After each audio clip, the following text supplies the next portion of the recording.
فنان كاتب، وكاتب على جبينه أنا الإنسان. يبدر حروف الأمل بستان ورا بستان، يغزل خيوط الفرح ويبدد الأحزان. ده اللي بنى مصر في الأصل كان فنان. أوراقه متبعترة، أوراقه متبعترة، حواديت على الحيطان، أحلامه متعطرة بالمسك والريحان. أما الألم صنعته، أما الألم صنعته، فلاح ملاح في بحر الخير، يسقي القلوب حبها ويهذب الوجدان. ده اللي بنى مصر كان في الأصل واد فنان. ده اللي بنى مصر في الأصل كان فنان. بحبك بحبك بحبك محفوظ يا عبد الرحمن.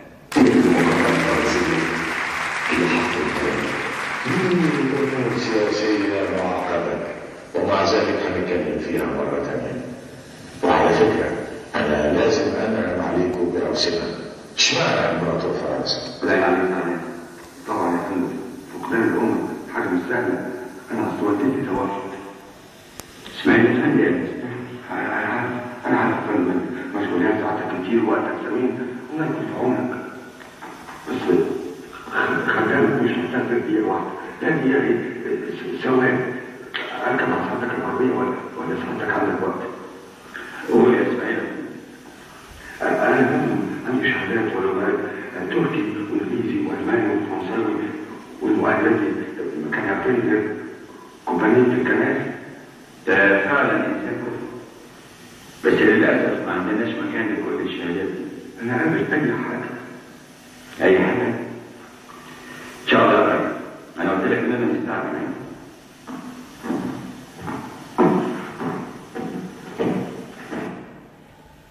والمحفوظ عبد الرحمن مسرح راقي وعالي القيمة، مسرح يحترم الإنسان، مسرح كل مبادئه عظيمة.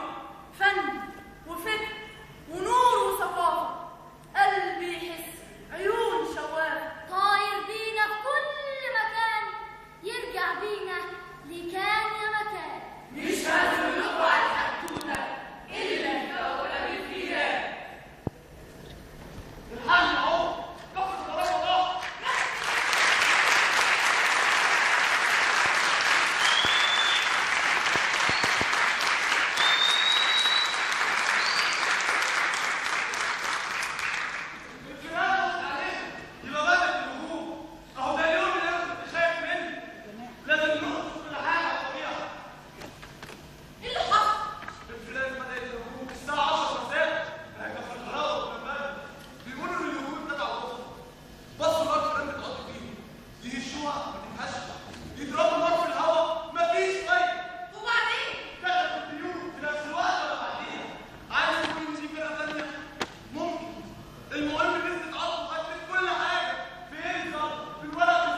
وتاه في الزحمة. أصل اللعبة قلبت جد ومفيش حد أحسن من حد. السلطان اكتشف الدنيا والحال اتغير وفي سنة كان متسلطن قاعد يلي ما اهتمش ولا حط في باله. ما تيجوا نشوف ايه اللي جرالهم ونعرف ايه اللي عمله.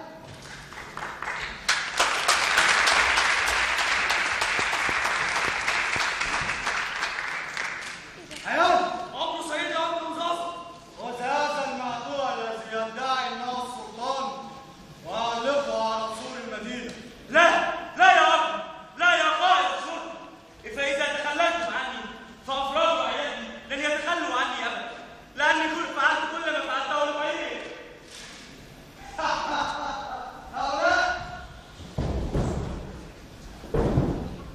وكيف لنا أن نعلم أنك أنت فعل السلطان ونحن لم نقترب منك يوما من قبل؟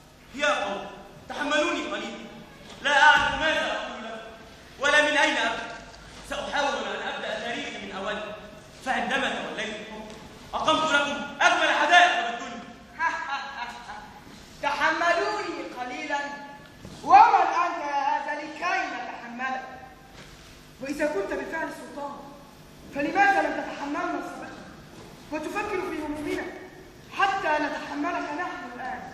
وعلى فكرة ليست أجمل حدائق الدنيا، هذا إسراف في الخروج. ألا تحب بلدك يا هذا؟ أحبها بالطبع، أحبها لأجعلها ذات يوم أفضل بلاد الدنيا، لكن بالفعل لا بالقول. إذا كنت أنت الذي أقمت الحضارة فلا حياء إلا الله. ولماذا؟ كنا قد ارتوينا أن نبني بيوتا في هذه الأماكن فأخرجونا منها. بيوتا ولا حدائق؟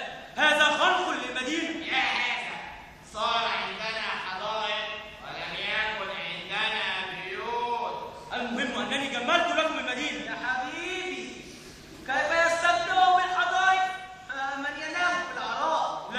لا لقد فعلت كثيرا من أجلكم.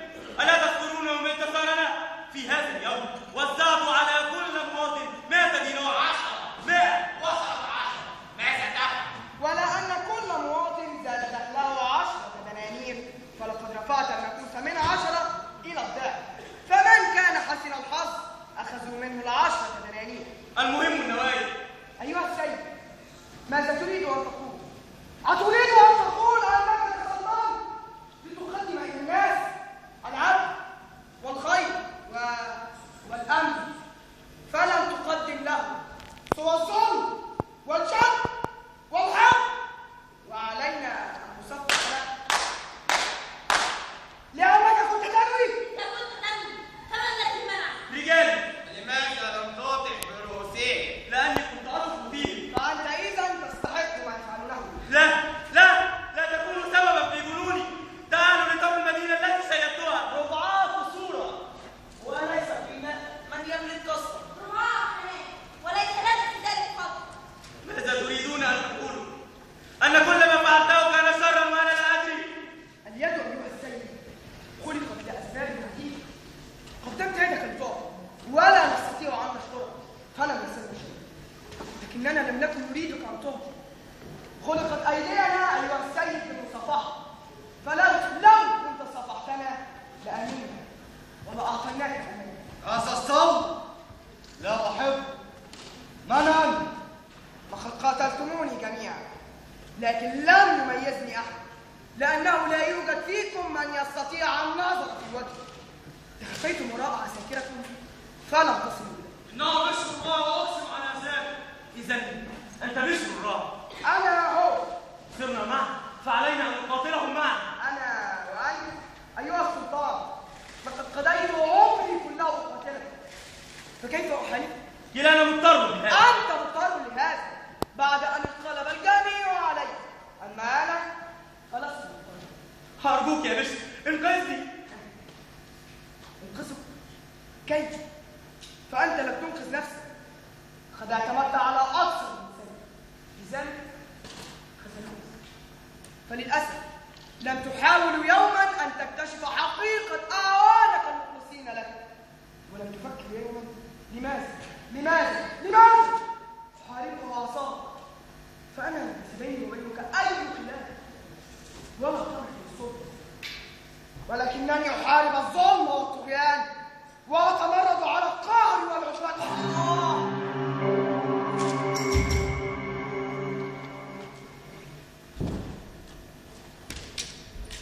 صدقت يا أبا العيون، أقصد بشر الراحة،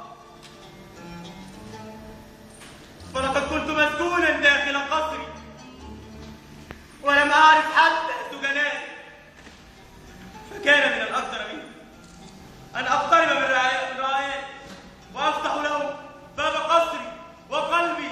يا لخسارتي كل أوانك خانوك يا ضرغام، فعلى الدنيا السلام، على الدنيا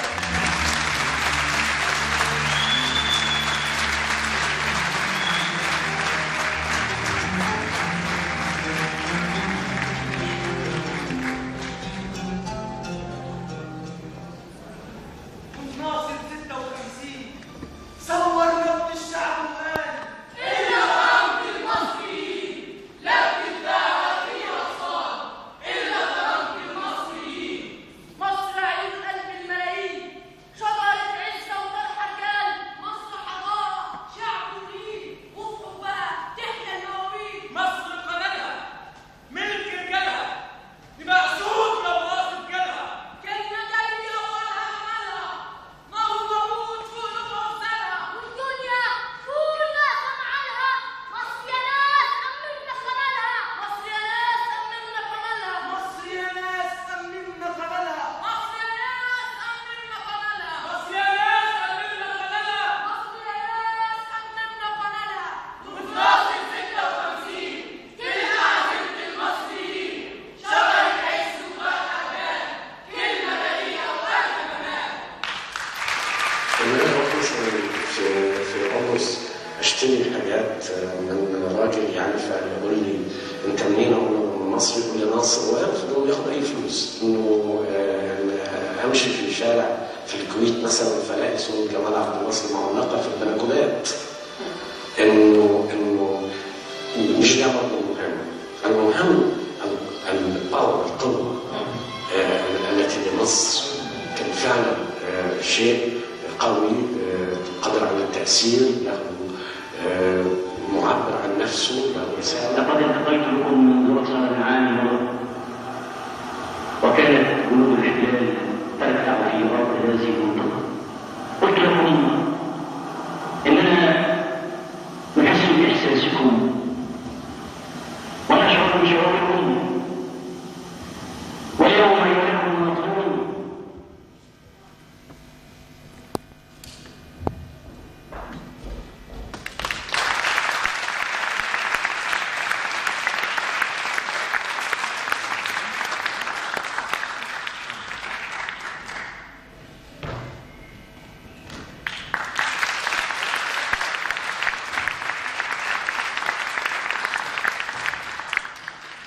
الحقيقة أنا النهاردة أكست لأني بأحظى بشرفين.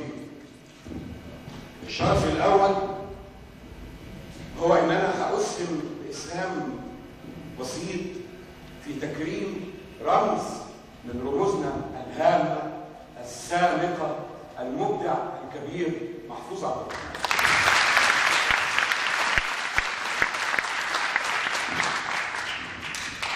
محفوظ عبد الرحمن تاريخ حافل طويل من المواقف المبدئية الصارمة، يعني لا يتنازل عن مواقفه في كتاباته. هذا الرجل منحاز جدا للناس، لجماهير الشعب العاملة، للشباب، لحضاراتنا، لبكرة، في محاولة دؤوبة منه انه يتصدى للقبح والظلام في محاولة صنع وطن اجمل. ده محفوظ عبد الرحمن، فلنحيي الرجل. مش عارف ده بيشتغل ازاي. الشرف الثاني ان انا وسط هذا الحضور الكريم الشباب اللي بيراهن عليه محفوظ عبد الرحمن في كتاباته وبيحلم بغد افضل لهؤلاء الشباب. انتم اللي هتحكموا هذا الوطن ان شاء الله، تصنعوا وطن اجمل وشعب اجمل. شكرا لكم.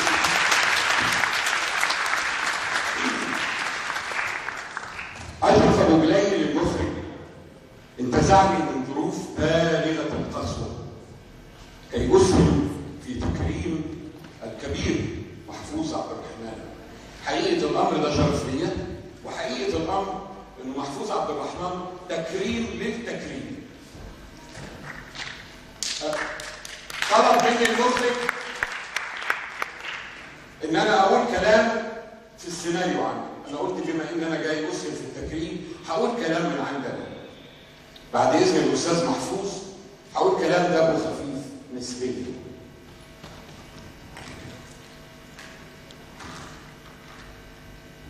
يا عم محفوظ التاني أصيل صحيح مش براني.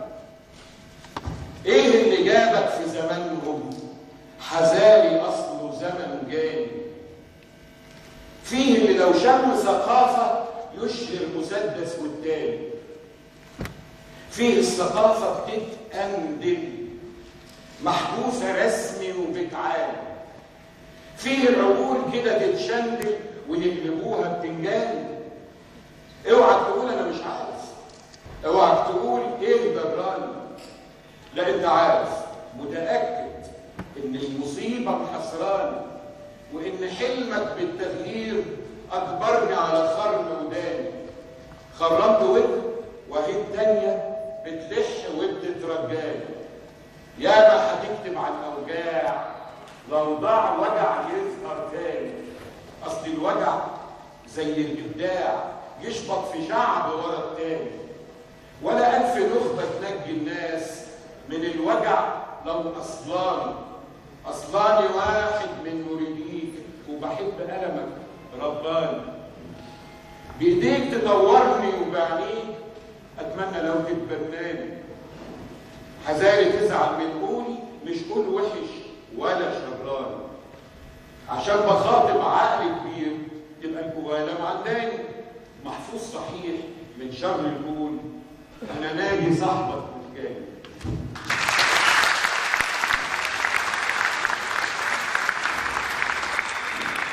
دلوقتي تعالوا نستمتع بعريسة السلطان.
لا عمري شفت بجمالها ولا زي صوتها عشق. محفوظ رسمها أميرة وعرشها الوداد، بالحب كانت جديرة وسفيرة للأوطان، وهدارة الأيام ما جابتش زي الست. لا عمري شفت بجمالها ولا زي صوتها عشقت. انتي مش لوحدك يا ام كلثوم، كلنا معاكي.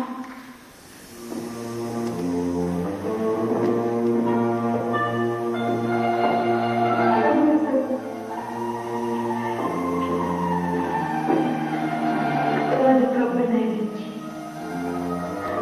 وحشني قوي. هو سمعك، هو سمع صحيح، لكنني حاسه انه معانا في كل لحظه. وغرامي كمان. اسمعي يا ام كلثوم، انا عايزاكي تسالي نفسك، لو كنتي غلطانه صلحي غلطتك، مش غلطانه ولا يهمك. انا حاسه اني تايهه ماشيه في سكه مش عارفه ايه اخرتها. انا ضايعه بكل يوم اني اوقع بالسلم، والعفاريت عماله تشدني من رجلي، وانا واقفه متكبره لا عارفه اطلع ولا عارفه انزل، وعماله اصرخ بصوت عالي قوي، بس صوتي مش بيطلع. يا حبيبتي امك ما تخافيش يا بنات، ما تخافيش، مفيش حد هيسيبك، لا تخافوك. نفسي أعزمكم في حفلة، بس حفلة تكون تمام. نفسي أعزمكم في حفلة، بس حفلة تكون تمام. حفلة هايلة تليق عليكم يا أساتذة يا كرام. حفلة فيها شيء عجاب، أسئلة ملهاش جواب، فيها ما تطلب نفوسكم والملذة بدون حساب. ترقصوا وكمان تغنوا، تاكلوا رومي أو كباب، إنما عقبال مفهوم هنتظر وأنا كل شوق واستضيفكم في حفلة تانية نتبسط والباقي يروق.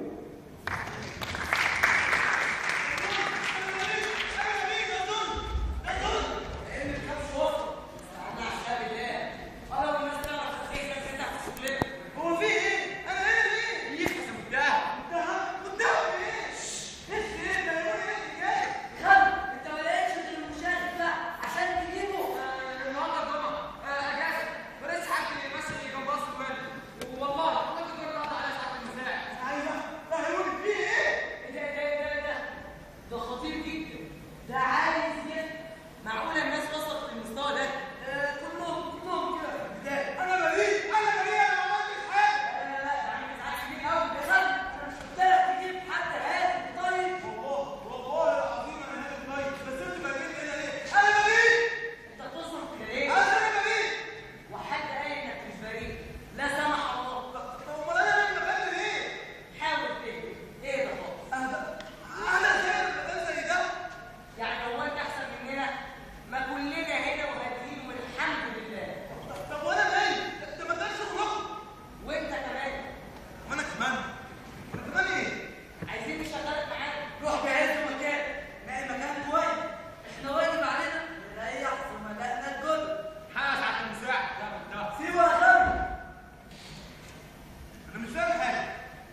امال انت بتشتغل ايه؟ علبه سيون كلها ناس طيبين. معظم الزباين عندنا من علبه سيون. السن على حساب امي 25 سنه وعلى حساب ابويا 30 وعلى حساب 35. مفيش مانع.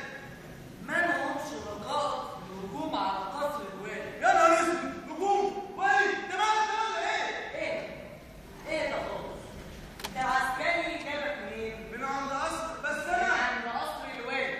بالتحديد من عند باب القصر. التهمه ثابته ثابته والانكار مش هيفيدك. تهمة ايه؟ المشي حوالين قصر الوالي. وهي دي جريمه؟ انا كنت عايز ابلغ الوالي رساله. رساله؟ روح واكتب عنه ودع المتهم الجنون. كلمنا يا حسن عن الرؤيه دي. كلامك هيفيدنا ان شاء الله. شفت بالحلم ارض واسعه وارض وعرش بتاعها بحر ازرق ملوش نهايه. كان الجو جميل والشمس ضلمه بس كان حواليها سحاب جديد بدل الفرد ضرب كتير جدا. نزل قتل كل شيء قتل الرغبه وقتل اليابس حتى الانسان. سرح جوه الحول الزرق الحول الانسان.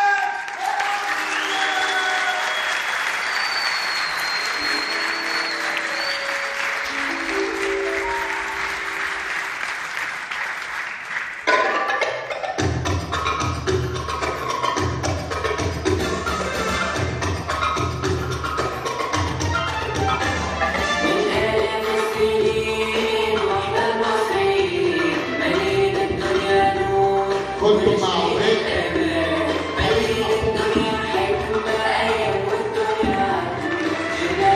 طلاب حافظ ابراهيم إدارة حلوان.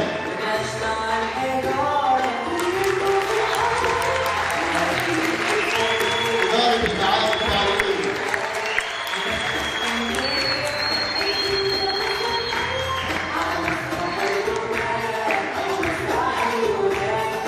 السلطان ينهو إدارة المعاهد التعليمية.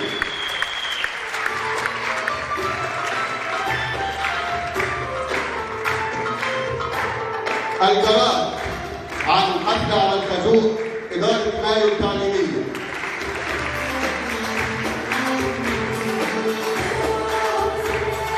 شارك معه عريسة السلطان إدارة حلوان التعليمية. شارك معه الفنان محمد ناجي.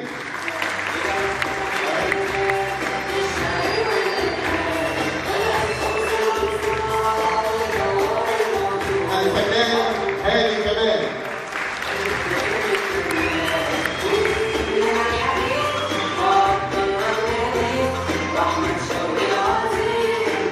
أشعار وأداء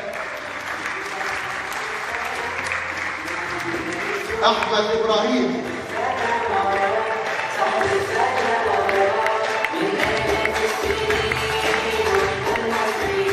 ديكور حسن جمال.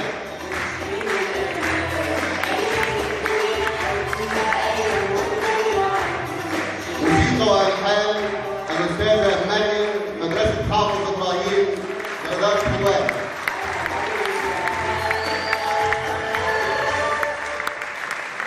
مشرفه ومدربات وأخصائيات المسرح أستاذة سامية نسمة سماح رندا ريهان.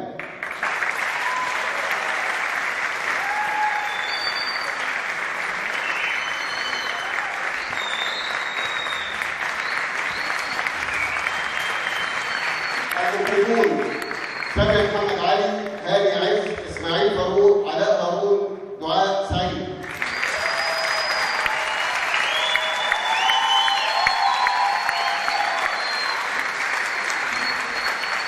فنيون رباب نشوى ولاء هبه اميره ندى هشام.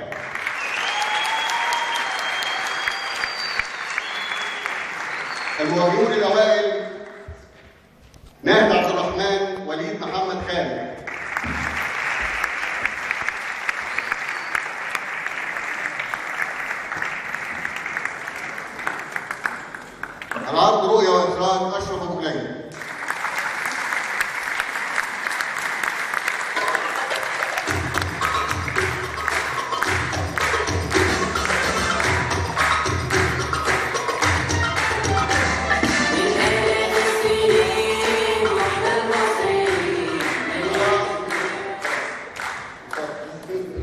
احنا الفقرة الثانية على طول هي تكريم السادة المكرمين. اتفضلوا.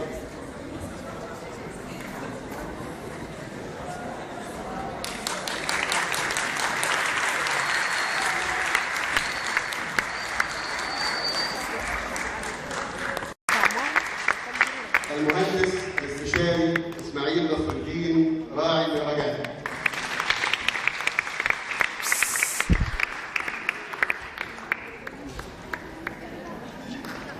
الأستاذة ليلى فتحي مدير عام الشؤون التنفيذية والتي تشرف على المسرح والغناء.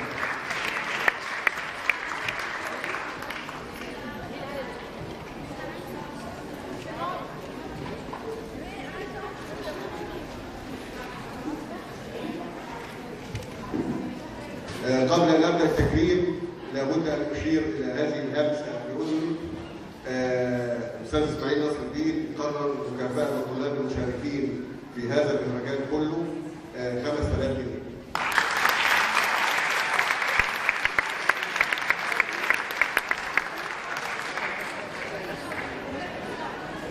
السادة الحضور،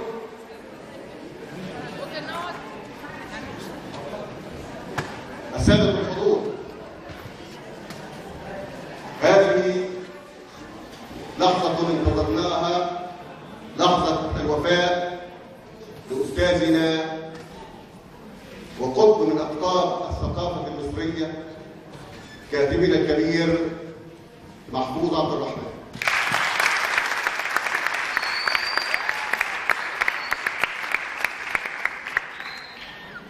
قبل التكريم لابد أن نستمع إلى كلمة قصيرة من أستاذنا سعيد عمارة وكيل أول وزارة.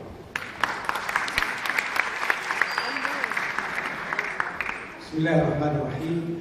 الحمد لله رب العالمين والصلاة والسلام على أشرف المرسلين سيدنا محمد وعلى آله وصحبه أجمعين، وبعد.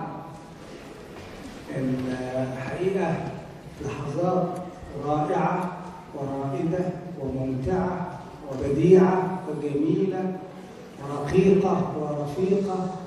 كلنا جميعا عشنا واستمتعنا ونسينا همومنا وآلامنا مع المبدع الكبير الرمز الوطني العظيم الكاتب الكبير محفوظ عبد الرحمن. الحقيقة طوال الأيام الماضية كنا في معاناة وكنا في مشقة وكنا في بلاء وكنا في ابتلاء، لكن الله تبارك وتعالى حين قال إن مع العسر يسرا إن مع العسر يسرا، صدق الله العظيم. كان قوله الحق وقوله الفصل، فكان اليسر الكبير مع الكاتب الكبير محفوظ عبد الرحمن. اسمحوا لي أن أحيي باسم مديرية التربية والتعليم رموز الوطن الذين شاركونا في هذا المحفل الكريم، الكاتب الكبير والرمز الوطني الكبير الأستاذ مصطفى بكري،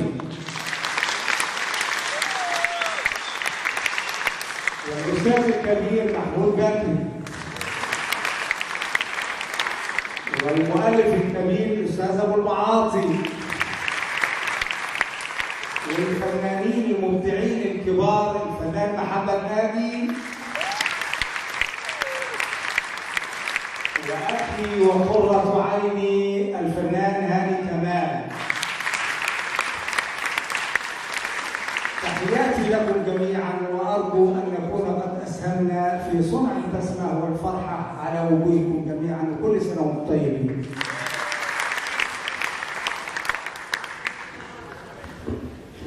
السادة الحضور، كلمة قصيرة أيضا لأستاذنا إسماعيل نصر الدين راعي المهرجان وصاحب اليد البيضاء على الحركة التعليمية في الديوان بشكل عام.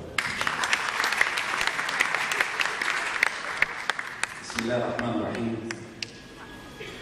يعني أنا في موقف الكلام راح مني، لأني ما رأيت اليوم شيء عظيم بكل ما في كلمة عظيم من معنى. الرجل المحتفى به إنسان أزعم أنه أحد من شكل وجداننا قدام جيلنا، راجل كل كلمة بتقراها له بتحس إن أنت ملتصق بتراب الأرض الجميل دي، بحب هذا البلد اللي هيفضل في نفوسنا لغاية آخر نفس بيطلع مننا. الشباب الحلو الجميل اللي أدى أداء، أنا يمكن ظروف شغلنا الأستاذ مصطفى ومحمود يعرفوا اللي بيشتغلوا في العمل العام والسياسة ما بيلحقوش يقعدوا ولا يتفرجوا. اللي شفته النهارده شيء مفرح، وبقول لهم صدقوني انتم زرعتوا فينا الامل ان البلد دي هتظل مصر الغاليه اللي كلنا بنحبها، ونتمنى ان شاء الله تزداد كبر وعزه وكرامه. وانتم جيل عظيم، انتم اللي بتعلمونا مش احنا اللي بنعلمكم. كل سنه وانتم طيبين. شكرا. السلام عليكم.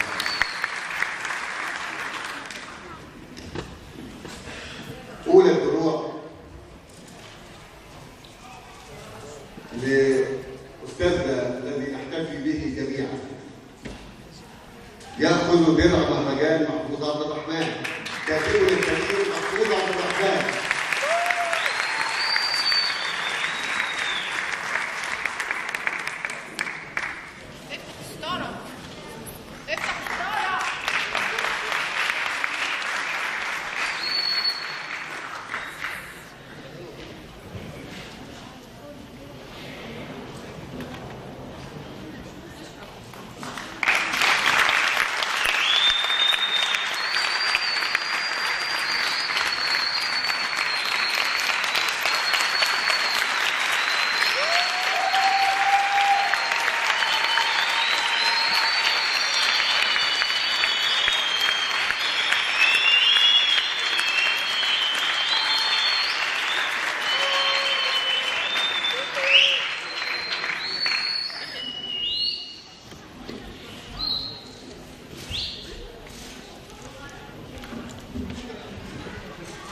مساء الخير وصباح الخير.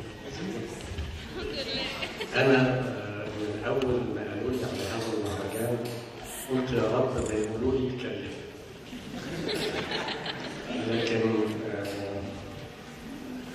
من ساعة بالظبط أنا نفسي أتكلم. يعني أولاً قبل ما أتكلم بجد أو برضه بجد، يعني أنا بحمل لكم اعتذارات لبعض المكرمين لظروفهم ما قدروش يكلموني. في واحد في هولندا ومقفول المطارات وبينزلوا الناس دلوقتي بالدور، فهو ما قدرش يجي. ثلاث شوكات. مدام سميحه اليوم كلمت الصبح وقالت لي انها مضطره، هي التصوير ما تقدرش تيجي. استاذ اسامه عباس قال لي انا جيت وما عرفتش اركب في اي حته، كلمني انا. فانا اسف بعد كلكم هذه الاعتذارات. خلاص نبتدي بقى. كويس قوي انه كنتوا بتسمعوا. انا دلوقتي كل ما بتكلم في حته ما حدش بيسمع، فانا بشكركم ان كنتوا سامعين كويس. يعني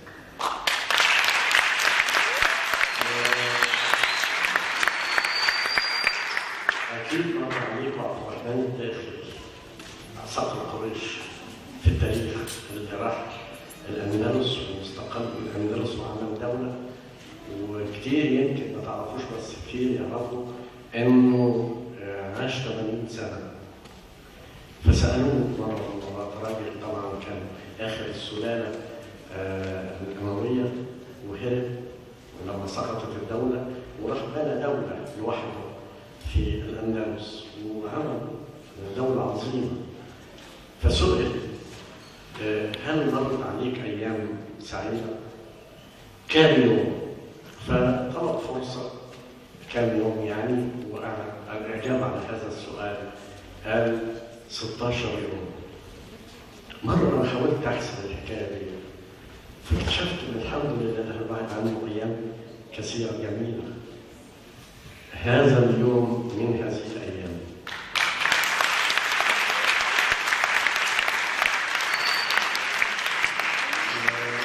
رغم ان احنا كلنا بنعاني في المسرح، والمسرح لا يعطي احد شيء، والمسرح في السنوات الاخيره مرهق لاصحابه وطارق لمواهبه وكل ذي الاشياء. انما انا يومين من الايام ال 16 او اكثر من 16 هم في المسرح. اول مره لما عملت حفله على الخازوق وعرضت في دمشق، وما حدث حينئذ جعلني اصدق انني كاتب. والنهارده انا فعلا سعيد جدا بهذا اليوم، وايضا يوم مسرحي. بشكركم جدا، بشكر كل واحد فيكم يعني وانا لا اجد سببا في ان يحدث هذا. انا ليس لدي الاعمال التي تجعلني موضع هذا التقدير، لكن انا اعزي نفسي انني منذ ان بدات الكتابه صبيا حتى الان لم اكتب حرفا اخجل منه.